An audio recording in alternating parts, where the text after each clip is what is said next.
Welcome, dear viewer. This is The Adversary, and this is another installment of the series Invasion Campaign in Dark Souls 3. I am invading at Grand Archives at level 72 and using the Flamberge, Goddard Twin Swords, Parrying Dagger, and the Light Crossbow. So, when I first started invading here at the Archives, I'm not gonna lie, I hated it a lot. I hated how cramped the area was, how the game would spawn me on the other side of the area, like far away from the host, and being just frustrated at how easy it was for the host to just run back to the bonfire due to the layout. But after invading here for a good couple of days on this build, I would rate this right under the Cathedral for my favorite areas to invade. It's a really fun area to invade, mainly because of after you start invading here a while, you start to pick up tips and strategies on how to deal with people.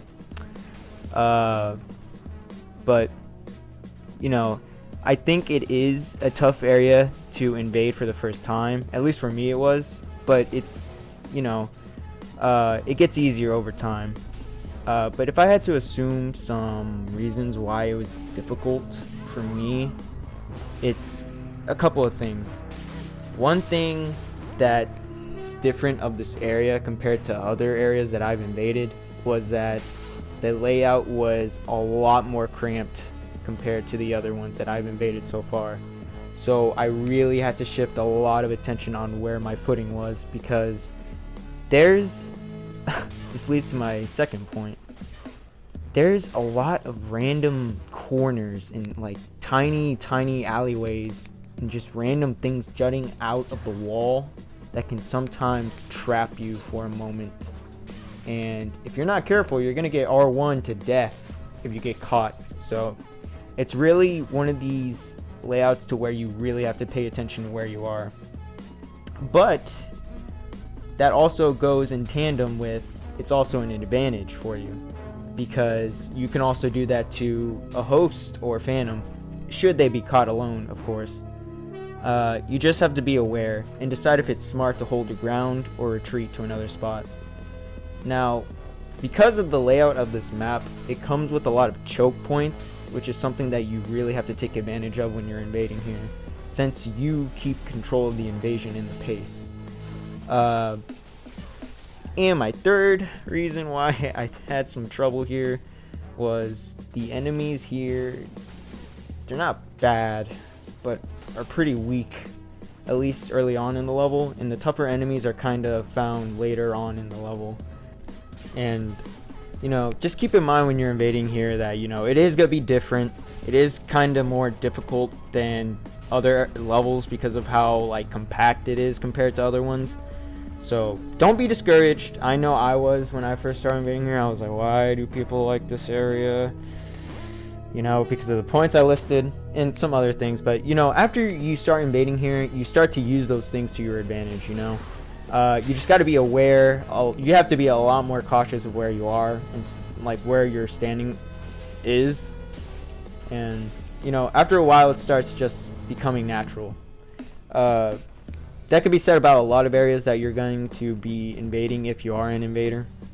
It's just try to learn out the flow of the map, what choke points to use, and like what are the best spots to be in and stuff.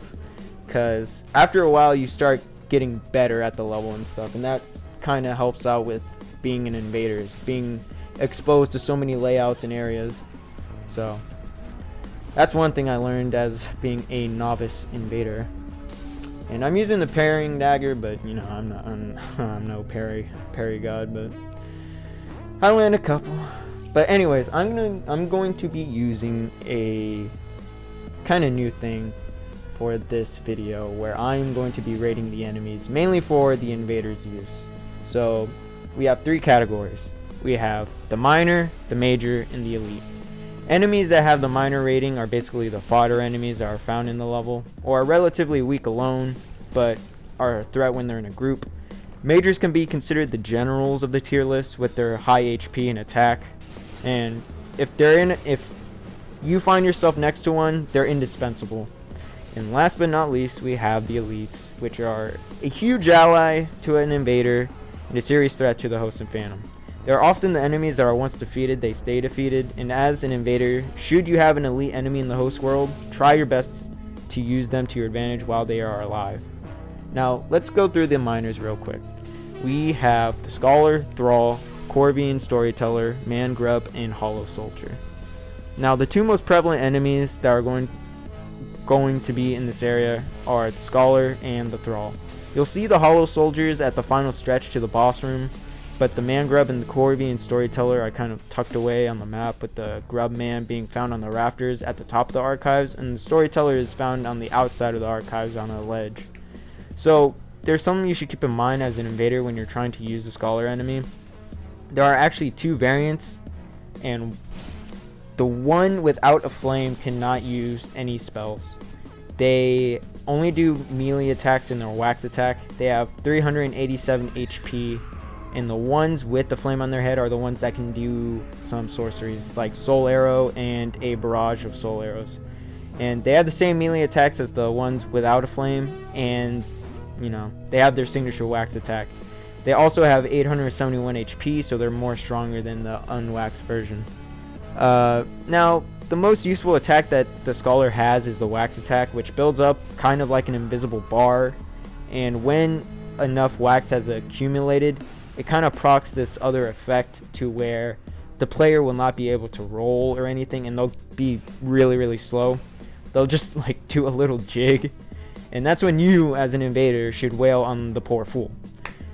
Now, their other attacks don't deal too much damage, and they have relatively low HP, so just keep that in mind. Thrall, well, if you already fought one, you already know. Really fast attacks and low HP, being 460. But they have a range attack, their bamboo pipe dart attack that they can use. And there's some other variants that can use bombs. So the Hollow Soldiers are the strongest that they're going to be in the entire game. They're going to be the royal blue variant, and they're going to be using the crossbow, spears, and swords and all that. But that's at the final stretch. Now, there's only one Man Grub and Corvian Storyteller, and they're all found off this main path through the level. Very rarely will you ever encounter a host and phantom fighting on that particular section of the level. But, you know, when they do, these enemies aren't the best, but they're not the worst. But just think of them as more of harassment, if anything. They're not going to be doing damage, and well, not gonna be dealing a lot. So just, you know, keep that in mind if you ever find yourself with them. That concludes the miners in the list. You know, they're dispensable. They're the fodder. If you find them dead or if they die, you know, it's whatever. They're not a really big threat to a gank or gonk.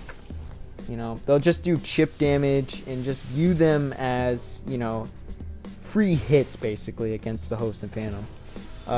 It's nice to keep them alive, but if they die, you know, no big deal. Now, the majors are the ones you want to keep alive if you can.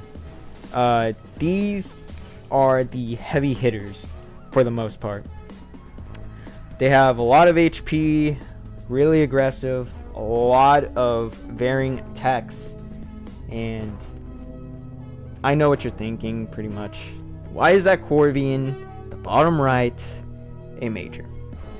Well, to be honest, I think of them as kind of a hybrid between a minor and a major. It's like, they don't have any poise, and that kind of goes against them, but they have a really fast, aggressive attacks that makes it really annoying to fight. So I just decided to put them in the majors because I find them more of a threat than a, you know, typical minor. But the three majors here are going to be the Gargoyle, the Lothric Knight, the Winged Knight, and the versions of these guys, we've seen them before. We've seen all these guys before in the earlier levels, but these are the strongest variants of themselves. Now, the Gargoyle is going to be found at the outer ledge of the archives, and they are going to be using their weaponry, the gargoyle spear and hammer, and both variants both share 1560 HP, which is a lot, and they both have excellent defense. They have good crowd control attacks, and the spear wielding variant has a really weird rush attack that pretty much makes the entire gargoyle a moving hitbox. So if it does hit a host and phantom, they'll be sent flying, and there's been occasions where they'll fly right off the map, which is pretty funny. The hammer wielding variant, I feel, is probably the more useful, mainly because of the swipes and the amount of times he will just use crowd control attacks. There are one Achilles heel with these guys, though, is that they're really vulnerable to a strike type weapon. Hammers, all that, they'll do a number on these guys. And plus, since they have such a huge frame, it's kind of hard to keep them alive. But that's the only real con with them. They're a really good unit to have as an invader. The next up, we have the Lothric Knight. They have 1289 HP, and if you fought one before, you already know how they are. They are really aggressive. And for a knight in heavy armor, they're really agile. You'll find two variants, the regular red cloth version in the archives, and the Royal Guard version at the final stretch to the boss. All the Lothric Knights here are going to be using their weaponry, such as the straight sword, the spear, and the ultra great sword. Interestingly enough, you know that they have that crossbow, right? I wonder why they don't use it. At least one variant, you know? That would have been interesting to see. But, you know, it's whatever. The last major we have is the Winged Knight. And this one that's encountered on this level is going to be a special variant, the Ascended variant. And should you find one to where they are aggroed to the host and phantom, you better thank Gwyn, because they are a tank. They have 2460 HP. That's a lot. And they also have great defense. And they have some tweaks to their base attacks that can throw off some hosts and phantoms due to their wings, which will add a spin to their attacks. So that's pretty nice. And they can also use their wings kind of off or defensively to, you know, kind of side dash to prevent retaliation. And their divine pillars are still the bomb. They're still amazing, and I don't understand why the player variant isn't as great as theirs, but you know. Let's move on to the elites, please. Now there are two elites in this area. The Crystal Sage, which has 4,990 HP, and the Ethereal Knight, which has 2,330 HP. Now keep in mind, once these enemies are defeated, they stay defeated, so they may or may not be in the world prior to you invading. The enemy that will have a huge influence on this level is going to be the Crystal Sage, because they'll constantly harass the host and his party with Fair and Hail, Soul Spears, and that really weird long range slow homing crystal ball that they cast. They also have a melee attack that can surprise some hosts. And interestingly enough, the Sage here, compared to the boss variant, the Sage here actually uses an S-stock instead of the Sage's Crystal Rapier. And I just found that pretty interesting. It's the only enemy that uses an S-stock in this game. Just something I found interesting. It should also be said that as an invader here, you want to be aware of how much health the Sage has, because after certain thresholds, the Sage will teleport to another position. Now, the other elite is the Ethereal Knight, which is really aggressive and powerful, and can also proc Frost, so that's a bonus. The thing about this enemy that's a problem is that I'll usually find them dead before I invade. So they'll usually be gone before you enter a host world, which, you know, it's kind of a problem. But, you know, and also it's hidden behind a fog wall, and some hosts don't even open it, so it's whatever. Now, if you do have a frost build or a weapon, shoo, you're gonna have a field day proccing frost. And also, both of the elites of this area, compared to other enemies, they don't friendly fire you. There are invasions to where I've, you know, in other areas to where, like, some enemies, if they're big enough, they'll actually hurt you, but not these guys. So you don't have to worry about any friendly fire. That covers all of the enemies that are going to be encountered in the level. It's just a thing that I wanted to try out, the tier list and kind of describing some enemies and stuff, because I haven't seen anyone do it before, and I'm not saying that I'm the first one. There's probably someone out there that's probably done it, but it's just something I wanted to try out, you know, just give a little bit of information here and there, and like kind of rate them on terms of usefulness for an invader. So you may be bad at PvP, but, you know, if you know strategy, like choke points, what enemies do, and like where to go and do all that, you can really turn the tide with that information. So even if you are, you know, not the best at PvP, it can really like help you out. So just throwing information out there regarding some enemies. It's really basic. I'm not going like in depth or anything. I don't even know how to even, you know, since this is on PS4, I don't even know how to like look up for stats or anything like that. I'd probably go online, but, you know, just giving basic information, you know, how tough they are, and, you know, HP pools and all that. But, you know, it's just something. It'll probably be implemented in the later installments of the invasion campaign, so who knows. I'll probably get better at maybe describing them and, you know, putting them on screen and details and all that, but it's just something I wanted to try out for this video.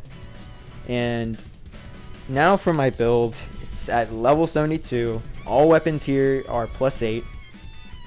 The flamberge, Goddards, paring dagger, and light crossbow, all +8, and this is a dexterity build. All of them have sharp, except for the light crossbow and the paring dagger. The paring dagger is infused with bless because I want that extra regen, and I'm not gonna be blocking with this thing. So I decided to use the Goddards and flamberge dual wielded, kind of, with the flamberge in my left hand and the Goddards in my right, because, you know, I get to use them at the same time and I have to like switch them up, and there may not be, you know, there might be instances where I would be just only using the flamberge one clip, or, you know, the Goddards in one, you know, so it just made it easier to just show them off at the same time. And plus there is a true combo with them, you know, basic R1 on the straight sword, and then R1 with the great sword. So it's a pretty nifty combo, and it's just something that I want to try out. I don't usually dual wield, actually. This was probably my first time, at least on video, where I actually dual wielded separate weapons, not paired weapons, but different weapons in general. But, you know, it was quite a learning experience, and I think I may try it out later, as long as it's not some ridiculous, but, you know, it's whatever. Some details on the weapons, though. The flamberge, it is a great sword which requires 15 strength and 14 dex in order to wield. It weighs 8.5 units, and it also has a bleed ox effect of 33, which can sometimes proc every now and again with enough hits. Now the moveset, it doesn't have any thrust attacks, but it does have the standard greatsword slash attacks, which aren't the worst. They're actually pretty useful in terms of roll catching sometimes. I would prefer it if it did have a thrust, but you know, it's whatever. Now, it does have the regular stance weapon skill that the other greatswords have, with the light doing the guard break and the heavy doing a strong uppercut thrust. Now, the Goddard's is a paired weapon. It requires 12 strength and 18 dex in order to wield. It weighs 6.5 units, making it the heaviest of the straight swords, and the longest reach in the class. The weapon skill is a variation of the spin slash weapon skill that the twin blades have, but instead of like a finishing, you know, 360 slash, it does a finishing stab at the end once you follow it up with an R2. I do like this weapon because of the mix-up potential you can have with it. Now, the L1, at least the first L1, I wish was faster, like the Unikiri and Ubadachi, but the L1 actually has quite a bit of range, and there's some instances where like opponents will think they outspaced it or like dodged at the right time and they'll actually get caught. So it's pretty good. I just wish that was faster, at least a little bit, but it's fine. Also, a true combo with it is an L1 into the weapon art and then R2 to follow it up with the to finish the weapon art, not the actual regular R2 heavy attack. The pairing dagger is requires 5 strength and 14 dex in order to wield, and I infused it with the blessed gem to regen HP, since you know you don't want to be blocking with this thing. Most of the time you're gonna be pairing with it if you have it. And the light crossbow is something we've seen quite a bit, so it's just so useful. It weighs 3 units, requires 10 strength and 8 dex to wield, and it has a range of 42. And I wish the weapon skill of the light crossbow dealt damage. Weapon skill, if you are not familiar with crossbows, are a shoulder bash. It grants hyper armor, and it kind of stumbles the opponent back. It doesn't like, it says create distance, but like I don't consider like 2 feet distance. I just wish it dealt damage at least a little bit, you know. That's pretty much all there is to say about the, you know, weapon skill, but I still like it just because of how easy it is to put on a build. Low requirements, good damage with the exploding bolt. It's like great. And that pretty much covers all the points I wanted to make in this video. So we can just look at the invasions that are taking place, and I can add some tidbits here and there. So this clip, you'll see why I love the wax attack from the Scholars. It makes it pretty much just an easy kill if it procs. See, once they get hit and it procs, they'll do a little jiggy. And they'll actually take more fire damage if they have the wax on them and it procs. But just look at that, easy. He just tries to roll and he does this like a little jig, and just take advantage of that. So whenever that happens, just if you can and if you think it's worth it, just take him out. Because there's nothing really you can do except for R1 spam.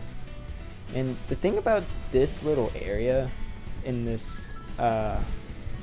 in the archives, you'll see me losing my lock on frequently, and that's because it's actually dark in here, which I think is pretty neat.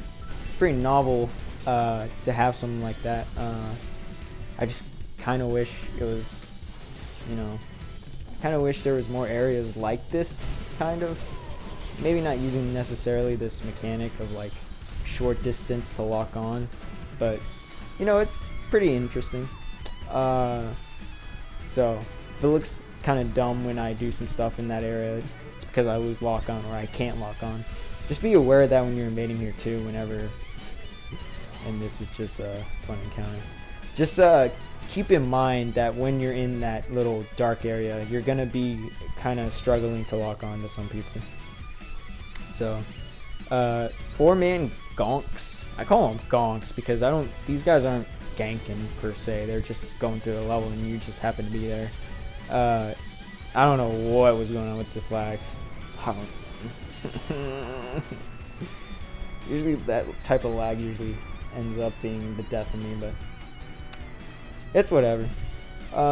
Now, frequently you'll encounter some really good invaders here, and that can really be a very good asset to you. Sometimes they're not the best, but for some reason this area compared to others, like, I have a frequent amount of just very good invaders with me. I don't know what it is. I don't know if there's like a hotspot for like people who want to like invade, but it's a pretty fun, underrated area. I don't see many invasions where people actually like partake in this, but it's fun whenever you can do some co-op invasions with people, and it's even better when they're actually really good. Whenever they're not sharp, I guess it's kind of I mean, it's still there. It's kind of frustrating though if they do die and they didn't do any real damage, because it's kind of like a free Estus refill for the hosts and phantoms. But most of the time the invaders here are really competent, which I appreciate, and I try and do my best to help them. But being a novice invader, because I still consider myself a novice, I still invade in like my off time and stuff, but I still consider myself a very beginner invader, because like I said in my previous videos, I came from a duelist background in Dark Souls 1. I barely played any of Dark Souls 2, and you'll see a very good play by these guys. 1 HP. But coming from a duelist background and then going into invasions, I'm glad I did go into invasions, because there's a whole other side of this game that I didn't even give a chance, because of how many people were saying, oh, the game is bad, the PvP is just R1 spam and all this, that, ganks, disconnects, and point downs, and dung pie throwing and all that. But I mean, I'm not gonna deny that some things are frustrating in this game, but it just after a while, once you start doing it and just going in there with a clear mind, it really becomes a very enjoyable experience, and you can really test out your mettle against other players and gankers. But I will admit it is frustrating, like having to deal with gonks and dedicated ganks and all that, but those, at least for me, are kind of few and far between, at least for ganks. Now gonks, on the other hand, the most frequent thing in Dark Souls 3 invasions, which, I mean, it's whatever. Occasionally they won't be like the sharpest tools in the shed. So, and this guy here is going to be the antagonist of the video. This man, I wouldn't say necromancer, but definitely a summoner. The thing I don't like about players like these is that they don't fight. They just don't fight, or when they do fight, they'll just press R1, R1, R1, and then hide behind their shield, and it's just, and then they get that burst of courage, like, oh, I'm gonna get you, I'm gonna get you. Whenever their buddies come in, it's like, really, dude? Like, I get it, like, take advantage for your like buddies and all that, but it's like, it's frustrating whenever they just continuously summon and summon and summon. And, you know, the summoning, I feel, hasn't been reduced at all. Like, the delay. Like, I know in the patch notes that they said that it's been kind of, you know, watered down a bit to where it takes at least a little while to summon people. But I'm like, are you sure? Like, golly, man, I don't even want to think of how fast, like, hosts can summon, and they'll probably just be like, oh my gosh, they summon in, like, people like nothing. It's ridiculous. But I think one of the more frustrating things about summoning is whenever you're trying to defeat the host in that time span of them summoning, because they kind of do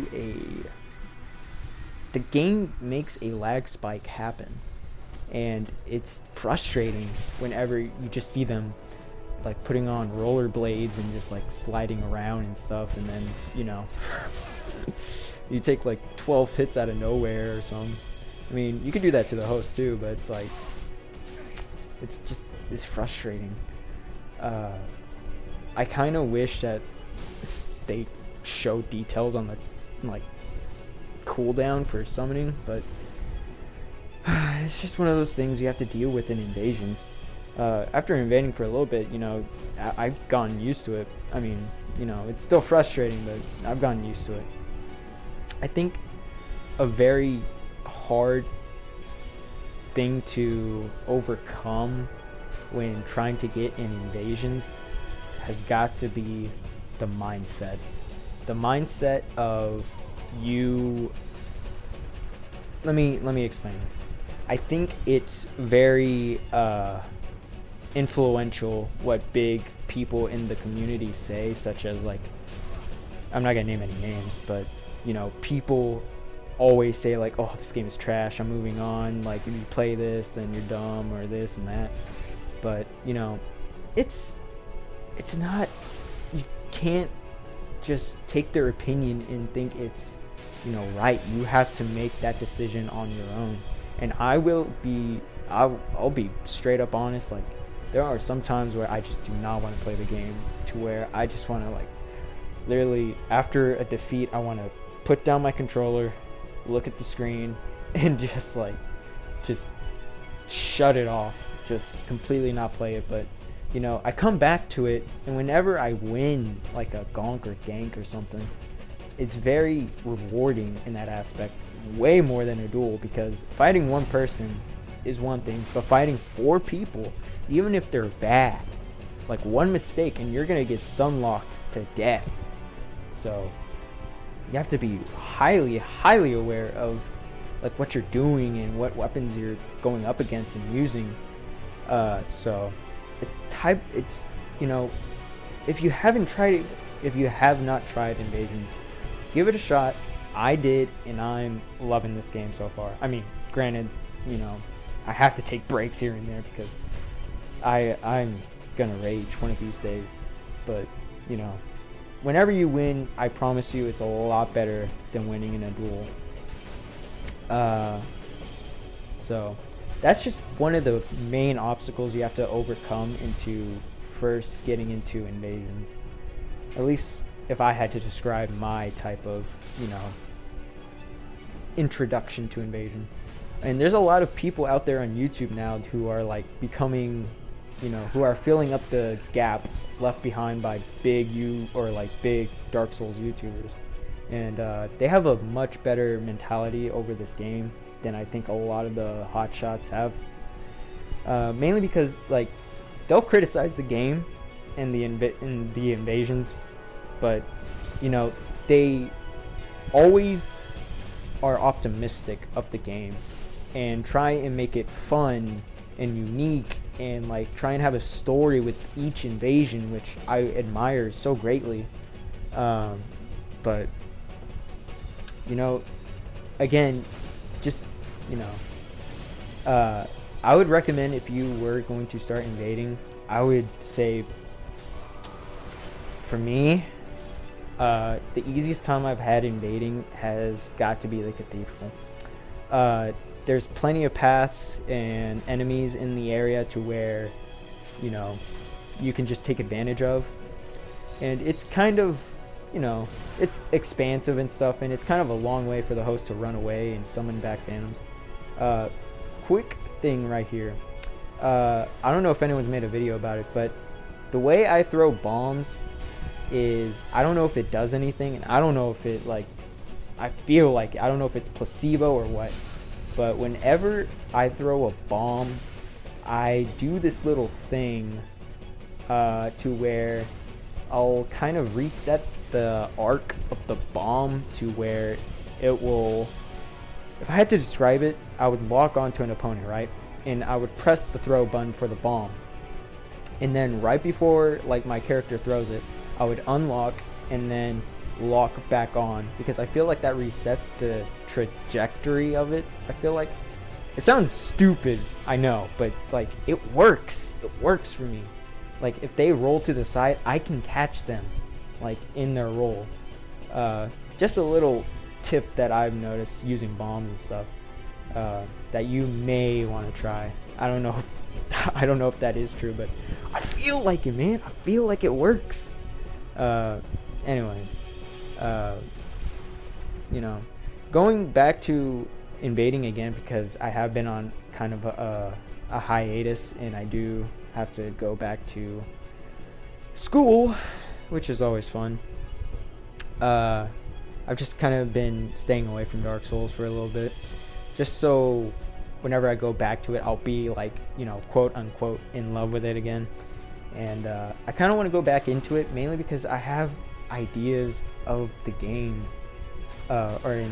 ideas that I want to put in video format. And there's some ideas I want to, like, make, or like discussions I want to start, because there's, you know, there's a thing that I really dislike about Dark Souls 3 as a game, completely separate from invasions. I'm not, you know, I'm not trying to downgrade invasions in this. What I have an issue in this game with is the weapon arts. And it sounds crazy, I know, but hear me out. To me, I feel like the weapon arts on weapons let the I guess the programmers and, like, the designers of weapon sets, or the moves, to be kind of just lazy. Like, look at the Great Axe class. There are R2s. All of them are going, except for the Black Knight Great Axe, I believe. All of them have that vertical overhead swing. All of them. And, you know, like, it's just crazy. It's the R1s of the Great Axe are just that, and then the R2s are like the R1s but stronger and slower. It's there's no utility in that.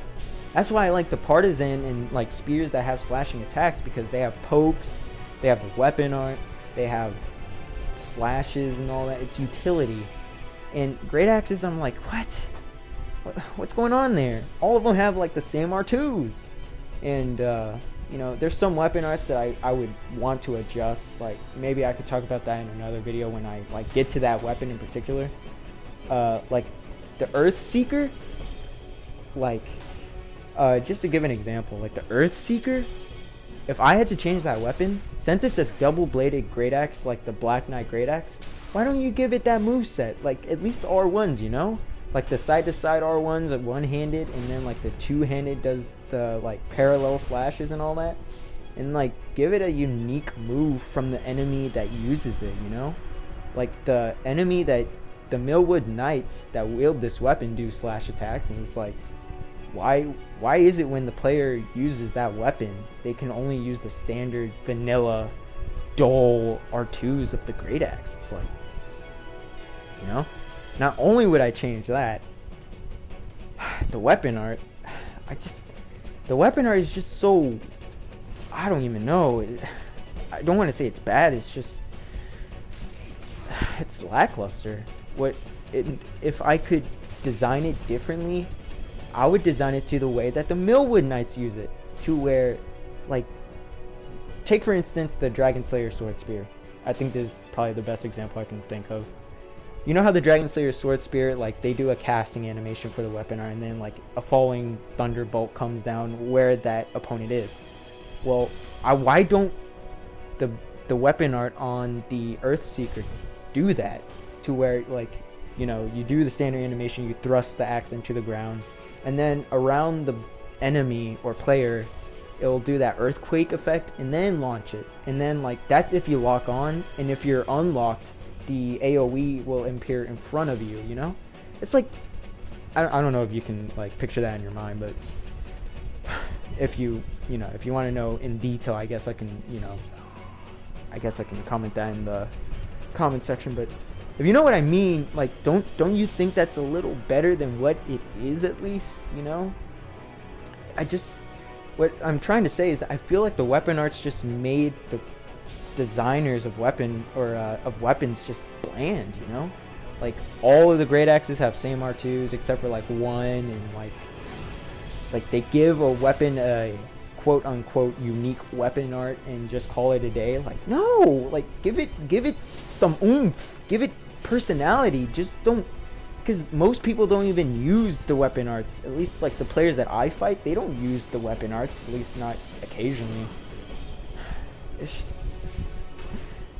and it's sad to see that, because, you know, like, I know nostalgia and all that, but take Dark Souls 1 for instance. Honestly, rose tinted glasses out of the way.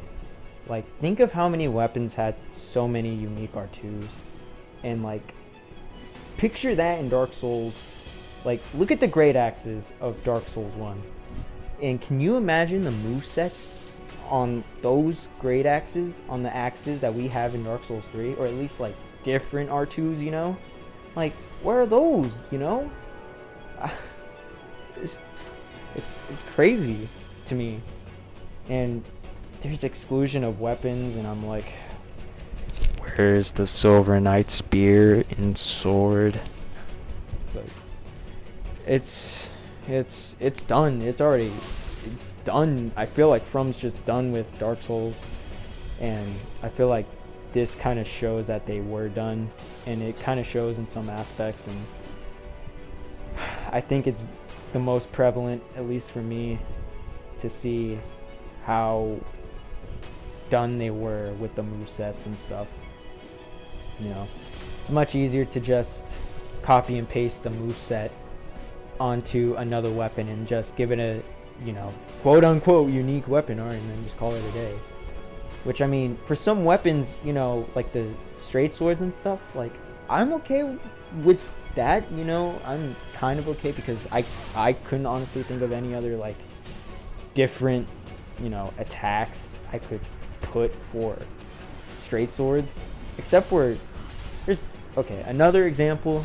I wish the Lothric Knight straight sword had the stance that the Lothric Knights use, to where, have you seen them go into that stance? Like, they'll do the stance that you usually go into when you're using a straight sword, but instead of doing the stance that we have, they'll, like, the guard break is like a horizontal slash, it's fast, and then they do that, like, pierce attack, like super fast thrust attack. I wish we had that for the stance, you know? I mean, everything else about that weapon is fine, you know? I just wish we had that stance. It's oh, it's just one of those things that, you know, if they added that in Dark Souls 3, like, what kind of different game it could be if they added, like, small things like that, you know? Like, small like things that made a straight sword different. Don't just, like, you know, for a straight sword, don't just, like, give it the same exact moveset or stance and stuff, and just, like, make them shorter or bigger, or give them a different effect, like bleed or frost or something, you know? It's like, I feel like a lot more weapons would be a lot more unique if they just had that, you know, moveset that, like, the monster that's holding them has. I don't know. If you even made it through this gigantic video, then thanks, but no, I just want to like portray some thoughts, you know, just rant about some random things and stuff. But that has been bugging me for like since the release of Dark Souls 3. I'm like, where are these unique movesets and things like that? It's just one of those things that make me upset with Dark Souls 3. Not disappointed, just kind of like it makes me scratch my head and just think why exclude some unique R2s. But that's a rant for another video. The last clip is just hide and seek. If I had to say anything about this clip is that the time invading here at Grand Archives, getting back to the video, is that most people a lot of people here like to hide, at least in my experience. I've encountered like so many hide and seek like players in this one area than I have in my entire experience elsewhere. It's crazy. I spend like I think like 15 minutes trying to look for this guy or something, and he was just using the chameleon spell or branch or whatever. So whenever you invade here, just be aware if they triggered enemies and like there's literally no progression that you can see that has been made, and they're not at the bonfire, then you might want to start hitting some objects, because that might be a clear indication that they're hiding. Now, the next video I need to commentate over, and you know, doing these really long commentaries are really like, I don't know. It's hard to do, but it's nice when you can actually like pull it off. I just got to get more practice in. So if you made it through the video, I just want to say thank you. This has been The Adversary. I'll see you guys later.